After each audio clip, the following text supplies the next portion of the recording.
Hello friends, welcome to Sports All Rounder YouTube channel. Cricket the World Test Championship முடிஞ்சல South Africa cup ஜெயிச்சிட்டாங்க. ICC cup very good. இதுக்கு முன்னாடி 1998ல champions trophy ஜெயிச்சாங்க. கிட்டத்தட்ட எவ்வளோ 27 வருஷம் கழிச்சு ஐசிசி ட்ராஃபி. அதுவும் when it matters, biggest opposition to beat defending champion Australia. First 2 நாள் வேற பிஹைண்ட்ல இருந்தாங்க. ஃபர்ஸ்ட் 28 விக்கெட் வேற விழுந்தது. Performance and full crowd. Who chase cricket test cricket is dyeing. பாருங்க கிரௌட் ஃபுல்லா. லார்ட்ஸ் நான் கூட போயிருக்காங்க. அப்போ ஒரு வீடியோ போட்டிருக்காங்க, தேடி பாருங்க, அதில் இருக்கும். And Adam Markram, hats off to him, chasing 282 in any wicket, 4th innings. அதுவும் ஆஸ்திரேலியா மாதிரி அட்டாக் ரொம்ப கஷ்டம் தான். That is the beauty of test match cricket. Adam Markram brilliant innings. அதுவும் 3rd wicket partnership 147 run with captain Temba Bavuma. சூப்பர்பான performance. Normally dominating player Adam Markram. ஐபிஎல்லே பார்த்துருப்பீங்க. நான் ஃபர்ஸ்ட் இன்னிங்ஸ் முடிஞ்சப்பே சொன்னேன், you have to go attack. Defence போனீங்கன்னா சம்மர் down the line ஒரு பால் உங்கள் பேரில் எழுதிருக்கும். இல்லைன்னா you don't have the technique or temperament to play longer. 400 ball 500 ball அளவுக்குலாம் டெக்னிக் கிடையாது. ஸோ செகண்ட் இன்னிங்ஸில் they showed the intent. 282 for 5. Choker tag இப்போ போயிடுச்சு. 5 விக்கெட்டில் ஜெயிச்சிட்டாங்க. அண்ட் இது வரைக்கும் 7-8 100 அடிச்சிருக்காரு ஆடம் மார்க்ரம் டெஸ்ட் மேட்ச்சில். This is the best 100. வாழ்க்கையிலே மறக்க மாட்டாங்க. இதை நான் எப்போதும் சொல்கிறது, டெஸ்ட் மேட்ச் வந்து it will be remember for ever. First winner வந்து நியூசிலாந்து, செகண்ட் ஆஸ்திரேலியா, இப்போ 3rd south Africa. And nobody thought. ஏன்னா சவுத் ஆஃப்ரிக்கா வந்து T20 தான் ரொம்ப இம்பார்ட்டன்ஸ் கொடுப்பாங்க. போன வருஷம் சவுத் ஆஃப்ரிக்கா T20 லீக் நடக்கும்போது மெயின் பிளேயர்லாம் அனுப்பவே இல்லை நியூசிலாந்துக்கு டெஸ்ட் சீரிஸ் விளையாட. பி டீம் அனுப்பிச்சு விட்டாங்க. இப்போ விளையாட ஏ டீம் பிளேயர் எல்லாமே இங்கே. ஏன்னா மோஸ்ட்லி ஐபிஎல் டீம் தான் அங்கே இருந்தது. டர்பன், சூப்பர் ஜெயண்ட்டு எல்லாம் பார்த்துருப்பீங்க நீங்கள். கேப்டவுன்லாம், எம்ஐ கேப்டவுன்லாம். ஸோ அந்த பி டீம் போய் தோத்துட்டு வந்தாங்க நியூசிலாண்டில். அப்போயே நிறைய கிரிட்டிசிசம் வந்துச்சு. என்ன நீ பி டீம்லாம் அனுப்பிச்சுட்டு இருக்கீங்க, நீங்கள் டெஸ்ட் மேட்ச்க்கு இம்பார்ட்டன்ஸ் தர மாட்டீங்களா. அதுக்கப்புறம் 2 லோ ப்ரொஃபைல் கோச்சுங்க, யாருன்னே தெரியாது அவங்க பேர்லாம். ஆமாம், நம்மளாம் பெரிய கோச்செல்லாம் வச்சுருப்போம். தோத்துட்டு வந்து நிற்போம். 3-0 தோத்துட்டா 10 நிமிஷம் பேட் கிரிக்கெட் அப்படி இப்படின்னு. And biggest opposition defending champion அடிக்கிறது டேல் ஸ்டெயின், மேனி Morkel, AB de Villiers, Amla, Graeme Smith, Jacques Kallis, Boucher, இவங்கெல்லாம் பண்ணாததை இந்த பசங்க பண்ணி காத்துறாங்க. Bavuma super. அண்ட் மார்க்ரம் 136 அடிச்சிருக்க மாட்டோம் சொல்ல. The manner he batted.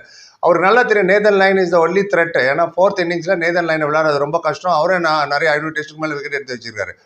Nathan லைனுக்கு மட்டும் விக்கெட் கொடுக்கக்கூடாதுன்னு 26 ஓவர் உள்ளே அடக்கிக்கிட்டு ஒரு வாட்டி ஷாட் அடிக்க போன அப்படியே நின்று, ஐயோ இவர்கிட்ட விக்கெட் கொடுத்தா அவள் தான் காலின்னு பின்னாடி வரவங்களா. அவனு 4th டே வேறையா, ரவுண்ட் த பேட் நிறைய பேர் ஷார்ட்ல கல்லி பாயிண்ட்லாம் வச்சு அவுட் பண்ணுவாங்கன்னு ரெஸ்பெக்ட் கொடுத்து அவருக்கு விக்கெட்டே கொடுக்க. அதுதான் ரொம்ப மெயின். நீங்கள் 4th இன்னிங்ஸில் வந்து ஸ்பின்னருக்கு விக்கெட் கொடுக்கணும். அது மாதிரி நேதன் லைன், அனில் கும்ப்ளே, அஸ்வின், இந்த மாதிரி போலர்ஸ்க்கெலாம் வில் பி டஃப் தான். ஆனால் 282 5. Mitchell Stark, bad Cummins and Hazlewood second innings ரொம்ப டயர்டாக தெரிஞ்சாங்க. ஏன்னா ஐபிஎல் லாங் ஐபிஎல். ரெண்டாவது ஃபர்ஸ்ட் இன்னிங்ஸ் ரொம்ப நல்லா போட்டாங்க. அந்த வெனம் செகண்ட் இன்னிங்ஸில் ஒருவேளை ஓவர் கான்ஃபிடன்ட் எடுத்துட்டாங்களா என்னன்னு தெரியல. Full credit goes to south Africa team and the management and way Bavuma took the team ahead. இது இன்னொரு காரணம் சொல்லுவேன், ஏபி டிவிலியர்ஸ். ஆமாம், ஏன்பீங்க ஆர்சிபி ஃபைனல் வந்து உட்காந்தாரு, கோலிக்காக கப்பு ஜெயிச்சிட்டாங்க. இப்போ இந்த ஃபைனல் வந்து உட்காந்துருக்காரு. ஃபோட்டோ போட்டிருக்க பாருங்க. அதுவும் க்ரௌடுக்கு நடுவில். அவர் ஸ்பெஷலாக எனக்கு விஐபி ட்ரீட்மெண்ட் வேணாலும் கேட்கல. க்ரௌடுக்கு நடுவில் உட்காந்து இப்படி பார்க்குறாரு தொப்பி போட்டு. ஏபி டிவிலியர்ஸ்க்கு ஜூம் பண்ணி காமிச்சிட்டே இருக்காங்க. நல்லா சந்தோஷம் அவருக்கு. ஏன்னா இவரெல்லாம் 15 வருஷம் இன்டர்நேஷனல் விளையாடி ஒரு கப்பு கூட ஜெயிக்க முடியல. இப்போ சில பேர்லாம் சொன்னேன், பெரிய பெரிய நேம்ஸ் எல்லாம். ஸோ இந்த பசங்க பண்ணதில் அவ்வளோ ஆனந்த கண்ணீர் அந்த பிளேயர்ஸுக்கெலாம். பவுமா ஓவர் நைட் 65, காத்தால வந்தோடனே அவுட் ஆகிட்டாரு. 69 still needed 4th day. But ஒரு குட் சைட்வைஸ் மூவ்மெண்ட், ஒரு பால் அவுட் ஸ்விங் போட்டார். பேட் கமின்ஸ் காட் பிஹைண்ட் 66 ரன்ல அவுட் ஆகிட்டாரு. பட் ஹார்ட் கேட் ஓப்பன் ஆயிடுச்சு அப்படின்னு பார்க்கும்போது, அதே மாதிரி ட்ரைசன் ஸ்டப் 43 பால் விளையாண்டார், 8 ரன்னு தான். பட் ஸ்ட்ரைக் கொடுத்துட்டு இருந்தார் அவர் ஆடம் மார்க்ரம்க்கு. But Mitchell Starc inswinger, left arm pace bowler, round the wicket, round arm ஆக்ஷனில் உள்ளே வந்து போல்ட். அதுவும் இல்லாமல் இந்த ட்ரைசன் ஸ்டப்பும் மிச்சல் ஸ்டார்க்கும் ஐபிஎல் டெல்லி கேபிட்டல்ஸ் விளையாடுவாங்க. 2 மாதம் ஒன்றா நெட்ஸில் போட்டு கூட அவர் கண்டுபிடிச்சி வச்சிருப்பார் டைசன் ஸ்டாஃப் எப்படி அவுட் பண்ணணும். அதே மாதிரி அவுட் பண்ணி விட்டார். போலர்ஸ் சொல்லி சேட்டம். எப்போ சொல்லுவோம், bowlers win you tournament, bowlers win you matches, test matches. அந்த போலை இவர் அவுட் பண்ண முடியல, மார்க்ரமே அடிச்சுட்டு போயிட்டார். பவுமாவே அவுட் பண்ண முடியல. இவ்வளோக்கு ஃபர்ஸ்ட் இன்னிங்ஸில் வந்து 74 ரன்ஸ் பிஹைண்ட்லேருந்து வந்து எந்த அளவுக்கு ஆடம் மார்க்ரம் வந்து அவர் கண்ட்ரோல்டு இன்னிங்ஸ்னால் ஒரு 6 கூட அடிக்கலங்க. ஆமாம், 14 4. பிகாஸ் ஈ நோஸ் அடிக்க போய்ங்க அவுட்டு கிட்ட ஆகிட்டான்னா ஒன்லி த்ரெட்டில் லைன். நேதன் லைனை மட்டும் பார்த்து கம்ஃபர்டபுள் சாய்ஸ் ஆஃப் ஷார்ட்ஸ் ஆகட்டும். 2 பேருமே சொல்கிறார், பவுமா அண்ட் மோஸ்ட்லி மார்க்ரம். அவர் தானே under 36. Choice of shots very கம்ஃபர்டபுளாக இருந்தார். Classic test match batting, patience, application, consistent, fitness, running between the wicket, session by session விளையாடுறது, டே பை டே விளையாடுறது, எந்த பேட்ஸ்மேன் கூட இருந்து அவங்க கூட எப்படி விளையாடுறதுன்றதெல்லாம் பிரமாதப்படுத்தி காமிச்சிட்டாரு. 8th டெஸ்ட் மேட்ச் ரோ ஜெயிக்கிறாங்க. ஆமாம், முன்னாடி 7 மேட்ச் லைனை வர ஜெயிச்சிருக்காங்க. 283 டார்கெட்டு ஈஸின்னு சொல்ல முடியாது. பட் ஆடம் மார்க்கர் தான் ஆஸ்திரேலியா செகண்ட் இன்னிங்ஸ்லேயே தான் கொலாப்ஸ் ஆனது. 73/7. அங்கே வந்து Mitchell Stark, Alex Carey 63 run partnership இல்லைன்னா நேற்று முடிஞ்சிருக்கும் போயிருக்கு இந்த மேட்ச். மிச்சல் ஸ்டார்க் இவ்வளோ 58 not out and Alex Carey 43. அதுதான் இவங்களுக்கு கான்ஃபிடன்ஸ் கொடுத்தது.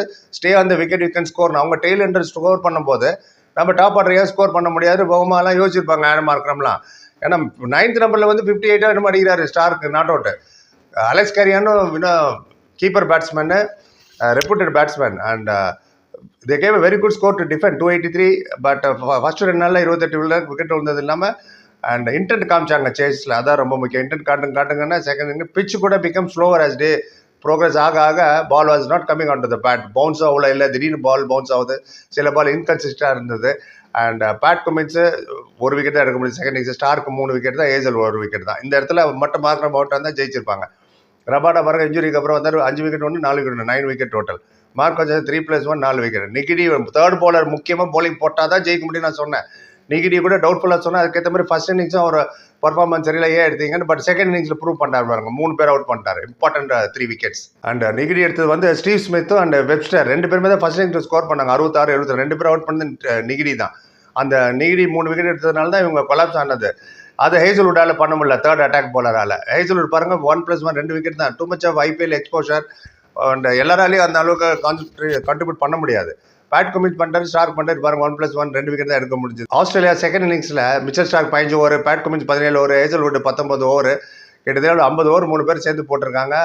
3 விக்கெட் ஸ்டார்க் எடுத்ததா, பாக்கி 2 பேருக்கு ஒரு விக்கெட் தான். டயர்டாக இருந்தாங்க அவங்க செகண்ட் இன்னிங்ஸ் போடும்போது. அந்த ஃபிட்னஸ் அந்த இது கொஞ்சம் மிஸ்ஸிங் மாதிரி இருந்தது. அண்ட் கொஞ்சம் நேரம் அப்போ தான் செகண்ட் இன்னிங்ஸ் போலிங் போடும்போது நிறைய நேரம் அவங்க பேட்டிங் பண்ணியிருந்தாங்கன்னு வச்சுக்கலாம், இன்னும் ஒரு 2 ஹவர் ரெஸ்ட் கிடச்சிருக்கும் அவங்களுக்கு. உடனே வேறு வந்து போலிங் போனவங்க டக்குன்னு 2வது இன்னிங்ஸ் 207 அவுட் ஆகிட்டாங்க ஆஸ்திரேலியா. 212 207 ஐடென்டிக்கலி. ஃபர்ஸ்ட் இன்னிங்ஸ் 2 பேருமே ஆஸ்திரேலியாவும் 57 ஓவர் என்னமோ, சவுத் ஆப்பிரிக்காவும் 57 over. Low scoring match, interesting match. 4 நாளைக்கு மேலே தாங்காது இந்த மேட்ச்னு நான் சொல்லியிருந்தேன் ப்ரிவியூவில். I said Australia will win. But cricket, this is the beauty of test cricket, session by session, it will swing ஆகிட்டே இருக்கும் matches, provided 2 good sides are playing. சவுத் ஆஃப்ரிக்கான்னு கொஞ்சம் ஈஸியாக எடுத்துட்டாங்க. இப்போ தான் இங்கே தான் இந்தியா ஸ்டார்ட் ஆக போகுது. 5 டெஸ்ட் மேட்ச் இங்கே இருக்குது, ஒரு மேட்ச் லார்ட்ஸில். அண்ட் ரோஹித் சர்மா இல்லை, ரோக்கோ இல்லை, இவங்க யார் ரோக்கோ பண்ண போகிறாங்க தெரில. இப்போ இங்கிலாண்டை அது வரும்போது பார்ப்போம். அது வரை கேட்டீங்க சார், அதை பற்றி வீடியோ போடுங்கன்னு. அண்ட் ஃபர்ஸ்ட் இன்னிங்ஸில் 138 எடுத்தவங்க செகண்ட் இன்னிங்ஸ் 283னா பாருங்கள், double the score almost. Fourth இன்னிங்ஸில் fourth day again Nathan Lyon off spinner. It's not a joke, it's not easy to play test match சுற்றி வர ஃபீல்டர் இருக்கும்போது. அண்ட் இது அவங்களுக்கு கடன் பேசுகிறேன். நீங்கள் நினைக்கிறீங்க மேட்ச் பார்த்தீங்களா? ரொம்ப சந்தோஷமாக இருந்தது. நிறைய பேர் மேட்ச் முடிஞ்ச உடனே சார் ரிவ்யூ போடுங்க. டெஸ்ட் மேட்ச் நீங்கள் பார்க்க ரொம்ப ஹாப்பி. T20 மட்டும் இல்லை, கிரிக்கெட் T20 என்டர்டைன்மெண்ட் தமாஷா அது மாதிரி நடந்துட்டு போட்டு ஒரு வாரத்தில் 4 ஓவர்ஸ் பிளேயர் வச்சு ஜெயிக்கிறது. இதுதான் ரியல் டெஸ்ட் கிரிக்கெட்டுங்கிறது. தான் கிரிக்கெட் 100 வருஷம் ஆனாலும் இதை ஞாபகம் வச்சிருப்பாங்க. வேர்ல்டு டெஸ்ட் சாம்பியன்ஷிப் ஜெயிச்சது எப்போப்பா? சவுத் ஆஃப்ரிக்கான. இந்தியா இப்போ ஜெயிச்சது one day world cup 1983. IPL season 9 யார் ஜெயிச்சா சொல்லுங்கள் டக்குன்னு. நம்ம கூகுளில் போய் தேடணும், மைண்டில் இருக்காது. இதுதான் difference between T20 and T20 international கூட ஓகே, தோனி ஜெயிச்சார் 2007. டக்குன்னு IPL இந்த ஃப்ரான்ச்சைஸியை கேட்குறேன். ஆல் ஓவர் த வேர்ல்டு நடந்துட்டு இருக்கு இல்லையா? எனிவே CSKவோட டெக்ஸஸ் சூப்பர் கிங்ஸ் பற்றி வீடியோ போட்டிருக்கேன். ஜெயிச்சாங்க அவங்க MI கேப்டன். பார்க்காதவங்க பாருங்கள், அந்த வீடியோ இருக்குது channel. Like, comment, share, subscribe. Thank you so much.